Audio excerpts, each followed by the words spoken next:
माननीय मुख्यमंत्री गतकाली धर्मशाला महोत्सव को जोग देवाई आसुले चंडीखोल ठारू पूरा जारका पर्यंत महोत्सव पड़िया पर्यंत जो भव्य संबर्धना जो भाई जनसमागम ताकू देखिकी बोध हुए पूर्वतन विधायक मतिभ्रम घटी मोर अनुमान होता नहींले सी बल्ले बल्ले ढाबा सहित माननीय मुख्यमंत्री को जोड़ी न था। मुख्यमंत्री बल्ले बल्ले ढाबा रे कौन होता से कि रंगीन मिजाजर लोक जाऊले कि रंगशाला चलीला कौन से घटुला से कथा आम समस्त बेसी पूर्वतन विधायक को जना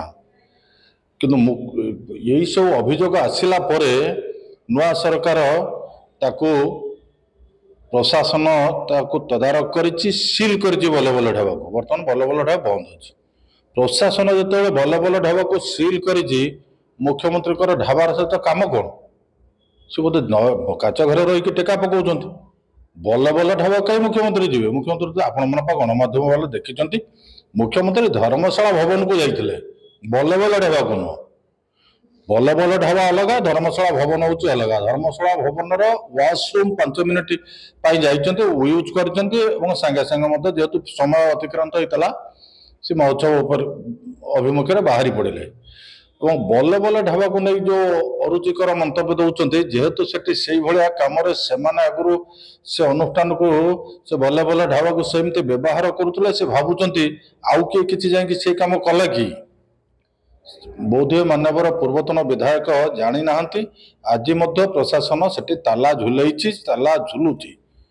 वर्तमान मुझे जानी वर्तमान एवर विधायक हिमांशु साहूकर अनुरोध से आगामी दिन में निकट भविष्य में बल्ले बल्ले ढाबा जो चली से गोटे गरीब गुरुवा लोक आहार केन्द्र खोलने गोटे प्रस्ताव अच्छी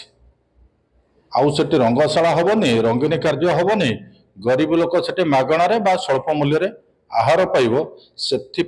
विधायक गोटे प्रस्ताव भी देते जिला प्रशासन को तेणु शिर नास्ति शिर पीड़ा स्वाभाविक धर्मशाला भवन हूँ सरकारी अर्थ भवन और से गोटे गेस्ट हाउस से गेस्ट हाउस सरकार से गेस्ट हाउस जनता से गेस्ट हाउस जाजपुर जिलावासी धर्मशालावासी एवं गोटे अतिथि भवन को माननीय मुख्यमंत्री आसुच्च रास्ता कड़े ताकू सजाड़ा रंग दबा कि परिष्कार करने कौन प्रशासन दायित्व नुहति एथर आश्चर्य हमारा कौन अच्छी हाँ रंग बदलला से शंख झुलुला से गेरुआ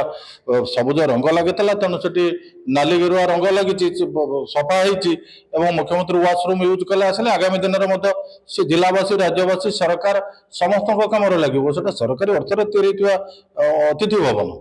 से बल्ले बल्ले ढाबा सहित धर्मशाला भवन किसी संपर्क